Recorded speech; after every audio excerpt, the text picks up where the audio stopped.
Dominique Bijota à la tête de Sochaux. Les deux équipes veulent terminer la saison sur une bonne note avec l'ouverture de Boudaren pour Ilan qui devance la sortie de Douchez. Vous avez entendu le coup de sifflet de monsieur Ruffray.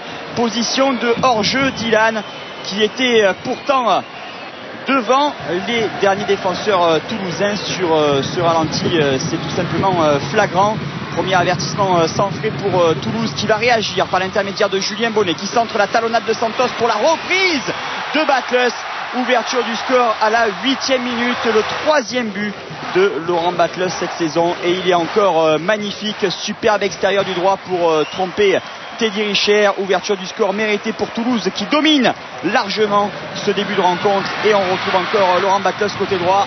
Le centre de Batles pour la tête de Santos et l'arrêt exceptionnel de Teddy Richer qui retarde l'échéance dans cette première période. Teddy Richer qui a apparemment prolongé son contrat avec le club doubiste et c'est une bonne nouvelle car Richer est encore déterminant aujourd'hui. Beaucoup de largesse dans la défense sochalienne. Moreira a failli en profiter sur cet enchaînement. Il voit finalement sa reprise repoussée par la transversale. Nouvelle occasion pour Toulouse.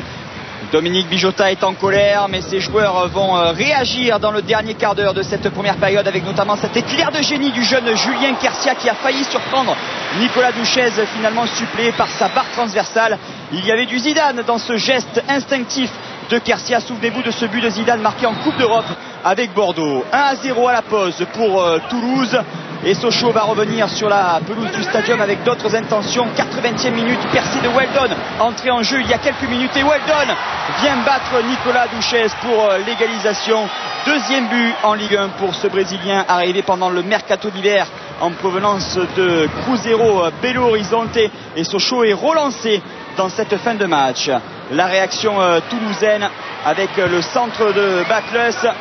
Repoussé par Miranda, c'est récupéré par Mansaré, le crochet de Mansaré, la frappe enchaînée et le nouvel arrêt décisif de Teddy Richer. C'est le tournant du match car Toulouse a encore eu une belle occasion de reprendre l'avantage et derrière Sochaux va avoir également une belle occasion à la 90e minute. Longue ouverture pour Mevlut Erding, contrôle heureux et reprise enchaînée du jeune international turc qui offre la victoire à Sochaux. Sochaux ne s'était plus imposé à Toulouse depuis 24 ans et les Sochaliens s'imposent donc 2-1 pour les adieux d'Éric Mombers au stadium. En revanche, on saura lundi si Alain Perrin sera le nouvel entraîneur de Sochaux. Si Alain Perrin était